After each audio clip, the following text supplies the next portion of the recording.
You might have heard that Donkey Kong 64 is really big. Like, Guinness World Record winning for the amount of stuff you can pick up in it. And that's true. Yeah. You might have also heard that it's bad. Hey, watch it! That it encourages you to retread old ground all the time in order to get everything with slow-moving characters and uninteresting enemies. And that's also true. But I mean, that also applies to Metroid Prime. So why does that game get to be hailed as a classic while DK64 gets dissected for its bad game design?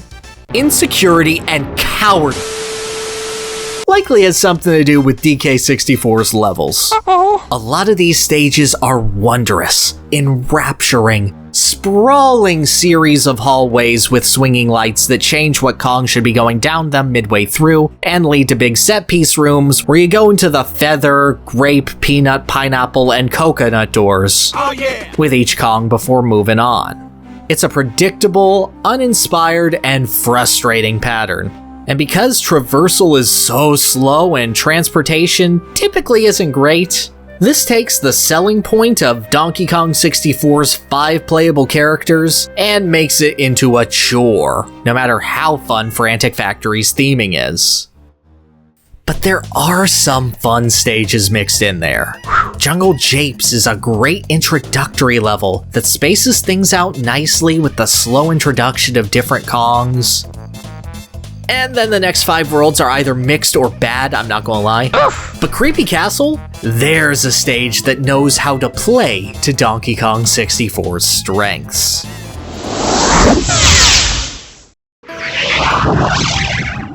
Creepy Castle begins with a straight line of yellow bananas, leading up a long, winding pathway. Now, only Donkey Kong can pick up yellow bananas, so entering the stage with any other Kong might seem like the usual backtracking pitfall DK64 always falls into. But au contraire, my friend. Not only does this path lead to a DK barrel course that unlocks a sub-area, giving the leader of the bunch an actual reason to come back to this spot besides these color-coded bananas, but the trail quickly leads to the castle moat, featuring a tag barrel to swap Kongs, and more importantly, an array of 5 banana porters. Each level in DK64 has 5 two-way teleporters in order to make navigation easier, and they usually suck. Most are scattered about levels in awkward places that make getting to them a huge pain or not worth it at all. And some don't even serve a navigational purpose and exist just to access one specific golden banana with one specific Kong.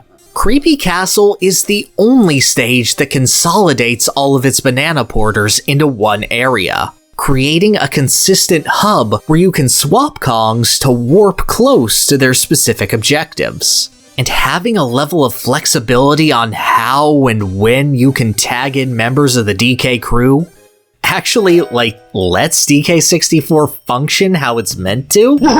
This can be seen as soon as the player starts ascending the castle walls. Creepy Castle is built as a spiral, the Kong slowly wrapping around it as they scale up to the highest tower, noticing doors that can only be opened by certain members of the cast. At each different point of elevation, a banana porter pad lies in wait, usually with a few points of interest like Cranky's Lab, Snide's HQ, or a rocket barrel for Diddy around him, along with the sub-area entrances.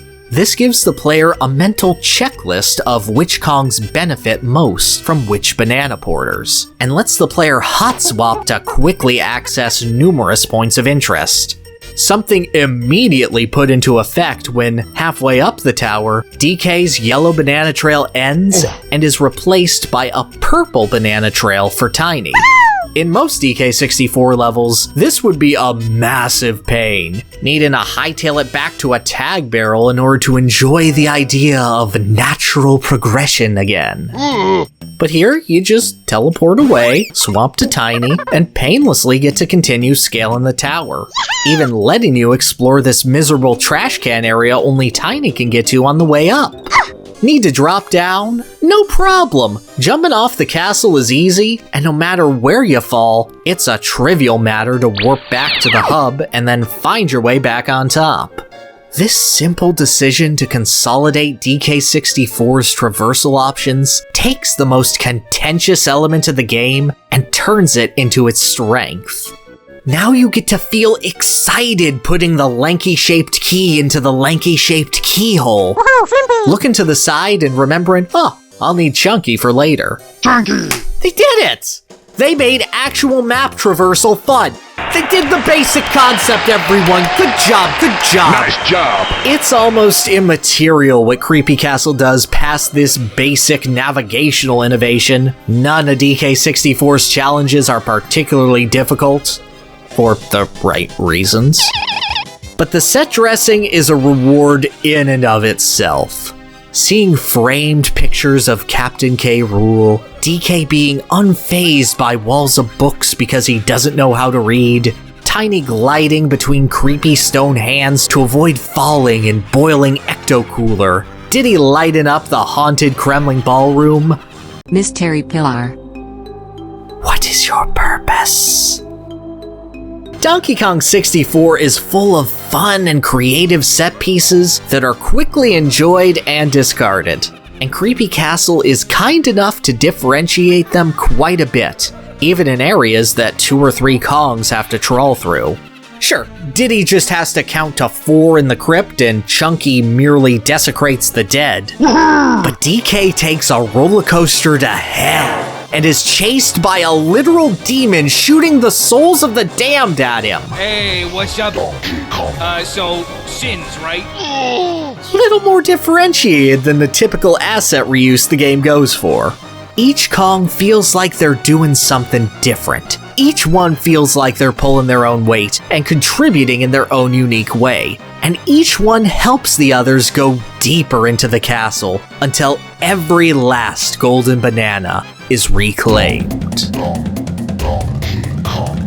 This sense of teamwork culminates in the stage's boss fight. The Kremling's so woefully unprepared for you to have made it this far that they fight you with a literal cardboard cutout of their boss and shoot lasers at you, hoping you won't notice the rush job. The Kongs have to use themselves as ammunition, launching their bodies out of a cannon to smack down the paper-thin boss, which goes horribly awry whenever you miss and lose a Kong to the abyss beyond the castle walls. Hey, you missed, pal. You can only miss as many shots as you have Kongs. 5 strikes and you're out. Each Kong mattering as the Kremlings try to get you to defeat yourself.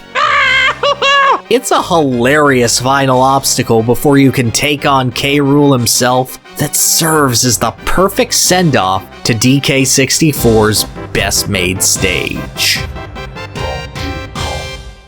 Is Creepy Castle a great level? No. Funky is far out of the way and his sniper upgrade is necessary for several challenges that are much easier to get to than he is. What was I thinking? It's not really clear that you have to get into the tool shed by punching it with Chunky, despite a hint from Wrinkly. And you have to play Beaver Bother. Twice! But is it the best world in Donkey Kong 64? No, that's Hideout Helm, but VG made a great video on that which you should watch, and I didn't want to copy his homework. But besides that, Creepy Castle shows a more nuanced take on how to play to Donkey Kong 64's strengths. The Kongs are able to explore mostly without the fear of running into dead ends only one of the 5 can solve. Movement is fairly fluid around the level. Exploration is encouraged without the constant nagging feeling of having the wrong tool for 10 different jobs. And because all of these annoyances are taken care of, Donkey Kong 64's charm in atmosphere, music, and character gets to shine. Creepy Castle proves that there is life in the supposedly well-beaten dead horse of Donkey Kong 64, bad game. There's a way to bring out the most in multi-character platforming stages.